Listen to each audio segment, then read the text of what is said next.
तमिलनाडु की 10 सबसे महंगी खेती जिनसे वहां के किसान करोड़ों कमा रहे हैं। नंबर 10, कोको यानी चॉकलेट का बेस। तमिलनाडु के कोयम्बटूर और ईरोड जैसे इलाकों में कोको की खेती बहुत महंगी मानी जाती है। इसका कारण है कि कोको प्लांट्स को स्पेशल क्लाइमेट और केयर चाहिए। यहाँ के फार्मर्स इसे नारियल और सुपारी के पेड़ों के बीच में इंटरक्रॉप के रूप में उगाते हैं। एक एकड़ कोको फार्म सेटअप करने में लाखों का खर्चा आता है, लेकिन इसका फायदा भी उतना ही बड़ा है क्योंकि चॉकलेट कंपनियां इससे डायरेक्ट डील करती। नंबर 8, तमिलनाडु इंडिया का दूसरा सबसे बड़ा नारियल प्रोड्यूसर है। नारियल की खेती सुनने में सिंपल लगती है, लेकिन बड़े लेवल पर यह बहुत महंगी होती है। नारियल से जो प्रोडक्ट्स बनते हैं जैसे तेल, पानी, कोयर और मिठाइयाँ, उनकी मार्केट डिमांड बहुत हाई है। तमिलनाडु के नारियल एक्सपोर्ट होकर अरब देशों तक जाते हैं। नंबर 7, सुपारी तमिलनाडु की एक और महंगी खेती है। सुपारी के पेड़ों को 5 से 6 साल लगते हैं ग्रो करने में और इन्हें काफी मेंटेनेंस चाहिए, लेकिन एक बार पेड़ फल देने लगे तो किसान को सालों तक कमाई होती रहती है। सुपारी इंडिया के अलावा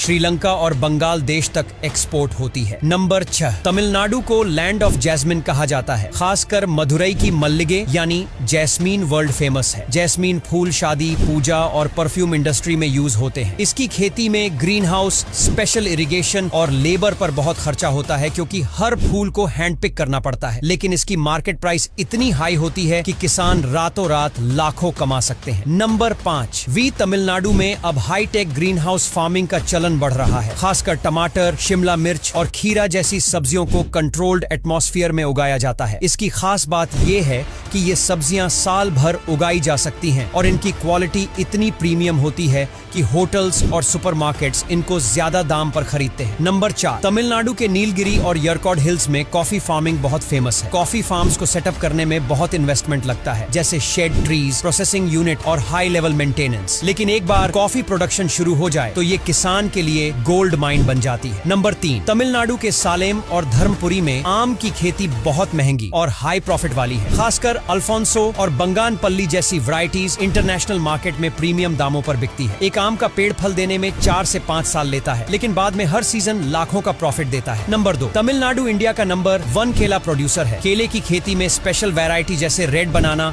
और ग्रैंड 9 बहुत महंगे दामों पर बिकते हैं। केले की खेती में ड्रिप इरिगेशन, फर्टिलाइजर और ट्रांसपोर्ट पर करोड़ों तक खर्च हो सकता है अगर बड़े लेवल पर किया जाए। नंबर 1, अनार की खेती तमिलनाडु में खासकर सूखी जमीन वाले एरियाज में होती है। अनार को रेड रूबी भी कहा जाता है क्योंकि इसकी कीमत हमेशा हाई रहती है। इसकी खेती में drip irrigation, high quality plants और कीट नियंत्रण पर अच्छा खासा खर्च होता है, लेकिन एक्सपोर्ट क्वालिटी अनार गल्फ कंट्री, यूरोप और एशिया तक भेज। अब यहाँ तक वीडियो देख ली है तो फिर वीडियो को लाइक और शेयर करना बिल्कुल भी मत भूलना। धन्यवाद।